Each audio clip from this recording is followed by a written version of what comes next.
You're watching Fugitive Red-Eye, and welcome to another DVD collection update. To start off with today, we have Without a Paddle. Now, it's been years since I've seen this movie, but I actually originally saw it at a drive-in theater. It was one of the first movies I ever saw at a drive-in theater. And I remember it was billed as a double feature with this movie, I think it was called Sky Captain in the World of Tomorrow or something. I don't remember that one at all. That was the main feature we went there for, though, and then this was the double feature, Without a Paddle. Strange pairing, because if I remember, they didn't really have a whole hell of a lot in common.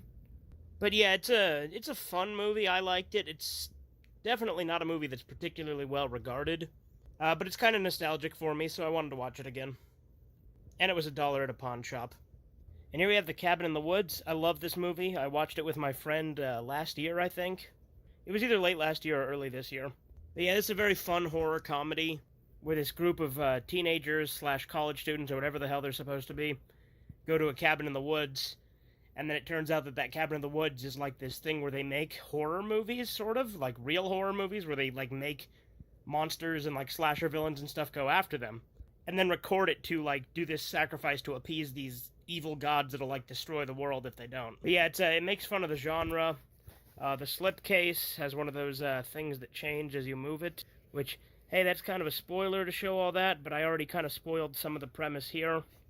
Yeah, there's the back of the case. I already showed the back of the slipcase. They're identical, as you can imagine. And once again, a very plain art disc. No real art to speak of. Now, next up we have Compliance. This is one that I saw a review of on one of those disturbing movie channels that I watch.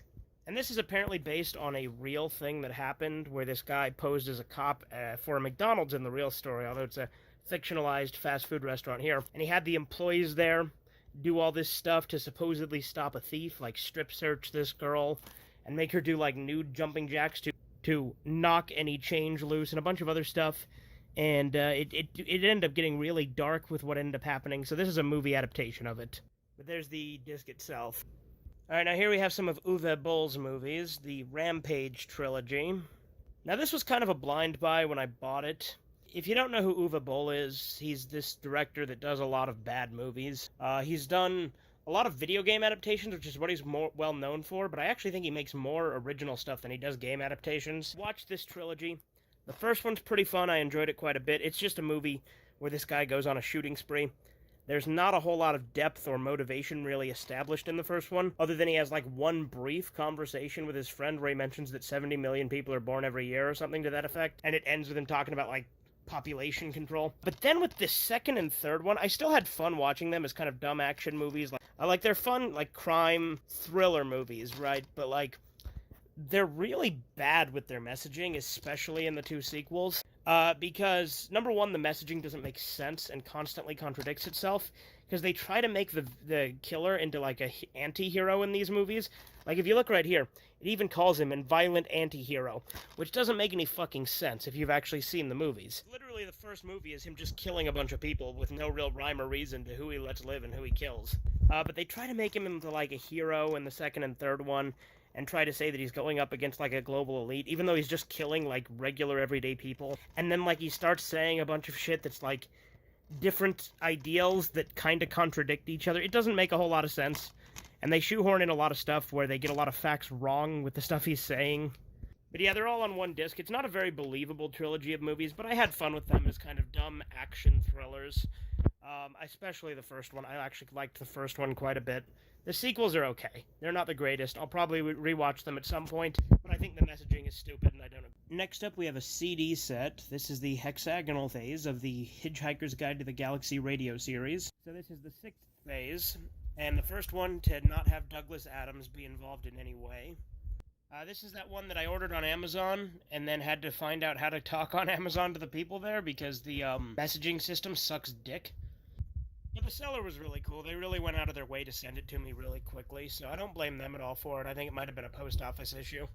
But yeah, this one was based off the 6th book, which was written by Jan Kolfer. I'm not sure how you pronounce his name. The guy who wrote Artemis Fowl. That's how his name is spelled. I honestly have no idea how you pronounce it. Next up, we have Hyperdrive, which is a British sci-fi sitcom, which, since I like Hitchhikers and I like Red Dwarf, I thought I'd give this one a try. This is Series 1 and 2. I don't know how many series there are. I'd have to look into it. Disc 1 is currently in my disk drive, but they all look the same, so I don't really see a point to bring it out for this. Next up, we have Pokemon Mewtwo Returns, which is a second Mewtwo movie that's a direct sequel to the first movie. I didn't know this existed until I looked it up the other day when I was at my friend's house, because we'd been playing through Pokemon Shield together. Which, I mean, I've never been big on the Pokemon games. When I was younger, I loved the anime, and I loved collecting the cards. Not playing the card game, because I had no fucking idea how to do that. But I did love collecting the cards, and I did love the anime. I actually have been having a lot of fun with Shield, and it kind of piqued my interest in the series. I've also been watching a lot of people do playthroughs of the older games, so I do think that my interest has begun to resurface. I'm probably never going to be as into it as my friend is, because he's fucking super into Pokemon. But anyway, I did always like the first movie, and it holds up really well too. So I'm hoping this turns out well, because Mewtwo is my favorite Pokemon, so I'm hoping that this is a good sequel. Now look at me being classy again. Here we have Playing with Ariana Jolie 2. Now, and it's actually autographed by her, so that's pretty fucking cool. Now here's the thing. I haven't watched a video involving Ariana Jolie in many, many years, but she's super nostalgic for me, because back in high school, I did get acquainted with some of her work, and it was some of the earliest work of this nature that I was interested in. Basically, she was one of the first actresses in her field that I experienced. Because of that, she does hold a special place for me as far as nostalgia. Now, this one's a bit unfortunate, not because I didn't want it, but because it doesn't work. But this is a cartridge of Banjo Dreamy that I got. I'll be returning this. I did talk to the seller about it. But it's a Banjo-Kazooie ROM hack, and it doesn't work. I've tried done a couple of Nintendo 64s, and I've tried other games because they said maybe it's the expansion pack. No, I have the expansion pack. It works. I've tested it with Majora's Mask and DK64, and it worked just fine. So unfortunately, it seems like there's something wrong with the cartridge. I don't know if it's coded improperly, if it has a bad dump or what. So I'll be returning this one, but I did actually order another version of the cartridge from somewhere else on a different site, so hopefully that'll be better.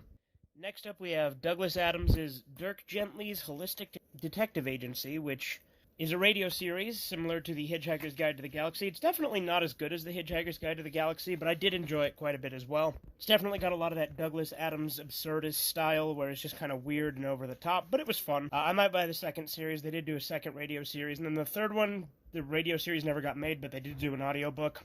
Though the third book itself wasn't finished either, but I'll probably get that as well. But yeah, it's a fun sci-fi detective story, and like Hitchhikers, it is very wacky and over the top. Next up, we have the Texas Chainsaw Massacre 2 Gruesome Edition, which is the uncut version. I recently rewatched the first Texas Chainsaw Massacre, and now I really wanted to see the second one. I know it's a very different movie, because it's like kind of comedic and over the top and a lot more gory.